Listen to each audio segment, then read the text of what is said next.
السلام علیکم ورحمۃ اللہ وبرکاتہ۔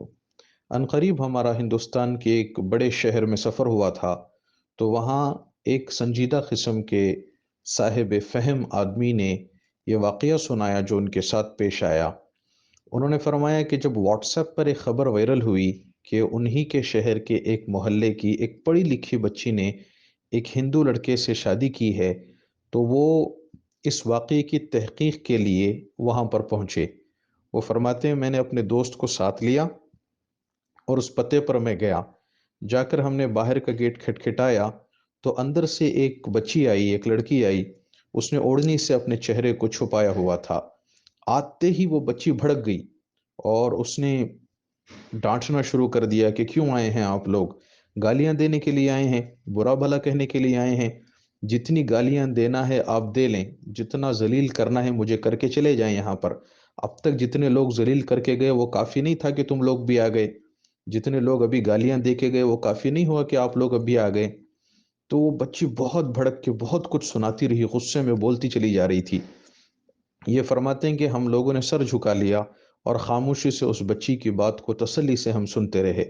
جب اس نے بات پوری مکمل کر لی تو ان صاحب نے کہا کہ دیکھو بیٹا، عمر کے حساب سے تم یا تو میری بیٹی کی عمر کے ہو یا میری بہن کی عمر کی ہو، تو ہم لوگ یہاں پر گالی دینے کے لیے نہیں آئے، آپ کو برا بھلا کہنے کے لیے نہیں آئے۔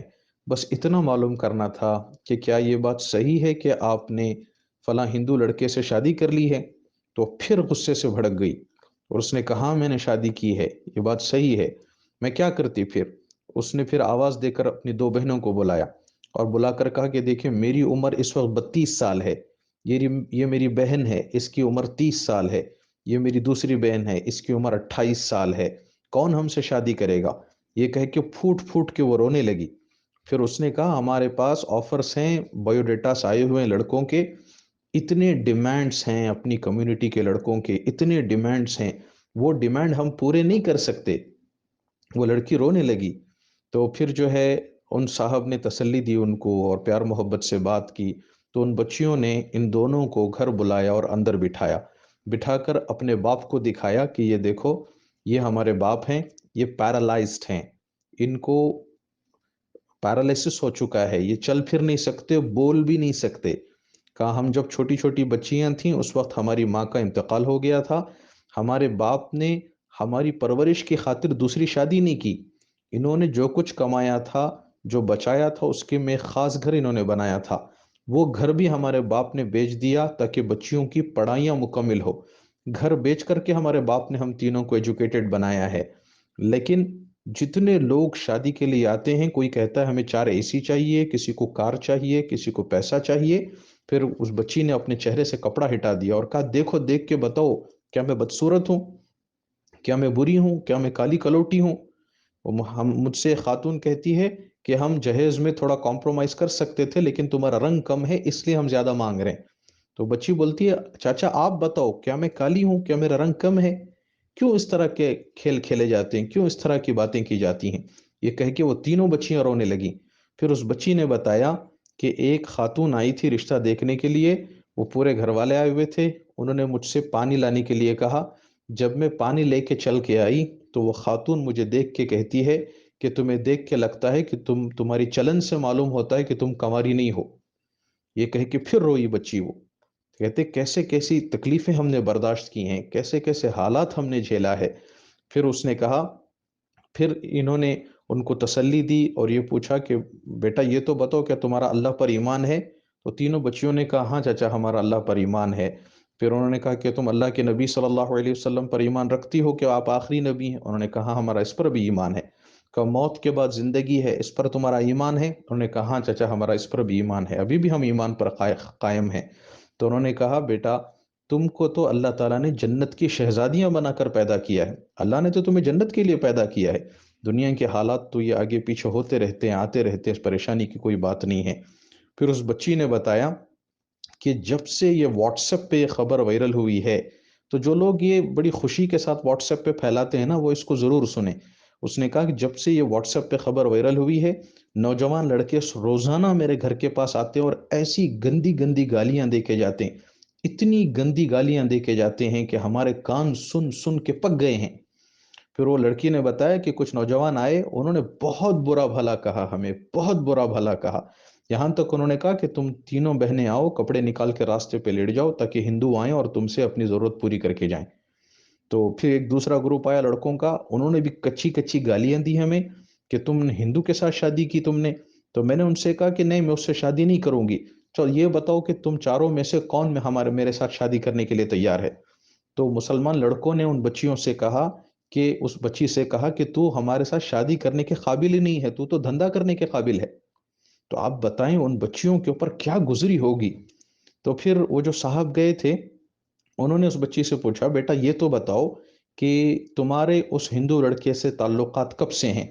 تو وہ لڑکی قسم کھا کے کہتی ہے کہ چچا میرا اس لڑکے سے کبھی کوئی تعلق نہیں تھا، میں خود گئی آفس میں، وہ میرے ساتھ کام کرتا تھا، میں نے خود جا کر اس لڑکے سے کہا کہ میں تم سے شادی کرنا چاہتی ہوں۔ تو وہ ایک دم سے پریشان ہو گیا لڑکا، تو اس نے کہا کہ میں نے کبھی آپ کو اس نظر سے دیکھا نہیں۔ تو میں نے اس سے کہا کہ لیکن میں چاہتی ہوں کہ میں تمہارے ساتھ شادی کروں۔ تو اس نے کہا مجھے آپ 3 دن کا ٹائم دیں۔ تو اس نے 3 دن کا ٹائم لیا، اور پھر 3 دن کے بعد آ کر اس نے کہا ٹھیک ہے میں آپ سے شادی کرنے کے لیے تیار ہوں، لیکن اس شرط پر کہ آپ میرے مذہب کو نہیں چھیڑیں گی، میں آپ کے مذہب کو نہیں چھیڑوں گا۔ تو اس شرط پر پھر ہماری شادی ہوئی۔ تو آپ بتائیں اس میں لڑکے کی کوئی غلطی نہیں، میں نے اپنی مرضی سے خود اس سے شادی کی ہے، وہ اچھے اخلاق کا لڑکا ہے، میں خوش ہوں اس کے ساتھ۔ تو آپ بتائیں میرے 2 بہنوں کی بھی شادیاں ہونی ہیں، ہم کیسے جہیز کے ڈیمانڈ پورے کریں؟ ہم کیسے لوگوں کی طرف سے آنے والے جو تانے ہیں اس کو سنیں؟ کیسے یہ جو مانگ رہے ہیں اتنا پیسہ روپیہ، اس کو ہم کیسے ادا کریں؟ وہ بچی پوچھ رہی ہے کہ وہ رونے لگی، تینوں بچیاں سارے قصہ کو سنا کر۔ تو پھر وہ جو صاحب تھے انہوں نے کہا بیٹا فکر نہ کرو، ہم آپ کا ساتھ دیں گے۔ کیا کریں؟ سب سے پہلا کام یہ کرو کہ تم لوگ یہ گھر خالی کر کے کہیں اور شفٹ ہو جاؤ۔ اس بچی نے بتایا دیکھیے ہمارے ابا تو پیرالسس ہیں، چل پھر بھی نہیں سکتے، بول بھی نہیں سکتے، ہمارا کوئی دوسرا گھر بھی نہیں ہے، ہم جائیں تو کہاں جائیں؟ تو پھر انہوں نے ان سے مشورہ کیا اور کہا کہ اپنے جو ہندو شوہر ہیں، ہسبینڈ ہیں، ان کو کال کرو، وہ کہاں ہیں؟ کہا وہ ڈیوٹی کر رہے ہیں، چنئی میں ہیں، جاب کر رہے ہیں۔ تو پھر ان کو کال کیا، کال پہ بات کی، کانفیڈنس میں لیا، انہوں نے بھی کہا آپ ہمارے بھائی ہیں، اتنی تمیز اور اخلاق کے ساتھ کسی نے اب تک ہم سے بات نہیں کی ہے، آپ جو چاہیں کر سکتے ہیں، آپ کی بات ہم مانیں گے۔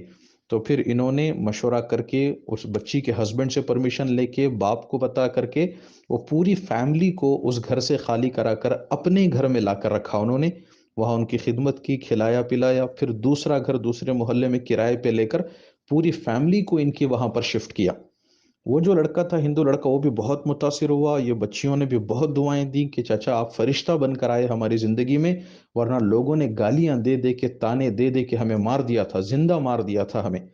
تو پھر وہ لڑکا بھی اتنا متاثر ہوا، وہ چنئی سے واپس آیا اس شہر میں، اور آنے کے بعد کال کیا، کہا کہ چاچا میں سفر سے آیا ہوں لیکن پہلے میں آپ سے ملنا چاہتا ہوں۔ آ کے وہ بیٹھا، ملاقات ہوئی، تفصیل سے بات ہوئی، اسلام کے تعلق سے بھی اس کو بتایا گیا، اس نے بھی اسلام کے تعلق سے پوچھتا رہا۔ اس نے کہا چاچا مجھے پہلے سے ہی اسلام بہت زیادہ اچھا لگتا ہے، تو پہلے ہم نے اس شرط پر شادی کی تھی کہ میں اس کے مذہب کو نہیں چھوڑوں گا اور وہ لڑکی میرے مذہب کو نہیں چھیڑے گی، لیکن میں مسلمان ہونا چاہتا ہوں۔ تو انہوں نے کہا تم جلدی نہ کرو بیٹا، جو کام جلدی میں کیا جاتا پھر وہ جلدی ہی چھوڑ بھی جاتا ہے، تم جاؤ اچھی طریقے سے سوچ سمجھ کر، اگر دل میں بات ہو تو پھر آنا۔ پھر وہ لڑکا چلا گیا، اور 3 دن کے بعد پھر اس نے خود سے کال کیا، بولا نہیں چاچا میں نے بہت سوچا اس کے اوپر، اسٹڈی بھی کی، اور میری بیوی سے بھی میں نے مشورہ کیا، میرا دل یہ چاہتا ہے کہ میں اسلام قبول کروں، کل جمعہ کا دن ہے، پوتر دن ہے، آپ کہیں گے تو میں آ جاتا ہوں، آپ مجھے کلمہ پڑھا دیں۔ تو پھر اگلے دن وہ بچہ آیا اور جمعہ کے دن اس کو کلمہ پڑھایا، اللہ کی توفیق سے پھر وہ ایمان میں داخل ہوا۔ پھر ان بچیوں کا نکاح، اس بچی کے نکاح کی تجدید کی گئی۔ نکاح کیا، وہ تو نکاح ہوا ہی نہیں تھا، غیر کورٹ میرج ہوئی تھی، تو ان کا نکاح پڑھایا گیا۔ تو یہ دیکھیں نا، اس کے ذریعے سے الحمدللہ وہ بچہ بھی اسلام میں آیا اور ان بچیوں کی بھی عزت محفوظ ہوئی۔ تو کرنے کا کام یہ ہوتا ہے، سنجیدہ لوگ شہر کے جب اس طرح کی خبر پہنچیں تو جائیں، عزت سے بات کریں، پیار محبت سے بات کریں، ان کی پریشانیوں کو سنیں، اور مسجد کے کمیٹی کے لوگ، محلے کے جو ذمہ دار لوگ ہیں، وہ یہ فکر کریں کہ ان کی اس پرابلم کو کیسے سالو کیا جائے۔ یہ نہیں کہ سب لوگ فارورڈ کر رہے ہیں، لوگ جا کے گالیاں دے رہے ہیں، ان کو ذلیل کر رہے ہیں، یہ کوئی حل نہیں ہے۔ اور یہ جو جوڑا جہیز اور یہ بھیک منگنے کا جو سسٹم ہمارے سوسائٹی میں رائج ہو چکا ہے، اس کو ختم کیا جانا چاہیے، اور جتنا ہو سکے سادگی پر شادیوں کو لائیں۔ ورنہ قوم تو برباد ہوتی چلی جا رہی ہے شادیوں کے پیچھے، ان اخراجات کے پیچھے اور جوڑے جہیز کی اس لعنت کے پیچھے۔ کتنے لوگ کام کر رہے ہیں اس کے خلاف، لیکن اس کے باوجود بھی اس سے ہماری جان نہیں چھوٹ رہی ہے۔ اللہ کرے کہ کچھ ہمیں سمجھ آ جائے اور ہمارے قوم کی بچیوں کی حفاظت کرنا ہمارے لیے آسان ہو۔ تو خدا را اس پوسٹ کو، اس طرح کے پوسٹس کو فارورڈ نہ کریں، عوام میں نہ پھیلائیں۔ اگر کسی کو مل بھی جائیں تو ذلیل کرنے کو، گالیاں دینے کو کوئی بڑا کمال نہ سمجھیں، سنجیدہ قسم کے لوگوں تک پہنچائیں تاکہ وہ ان کے فیملی سے مل کر ان کی کاؤنسلنگ کر کے ان کے پرابلم کو سالو کرنے کی فکر کریں۔ جتنا ہو سکے اس پیغام کو آگے پہنچائیں تاکہ لوگوں کے لیے عبرت کا سامان ہو۔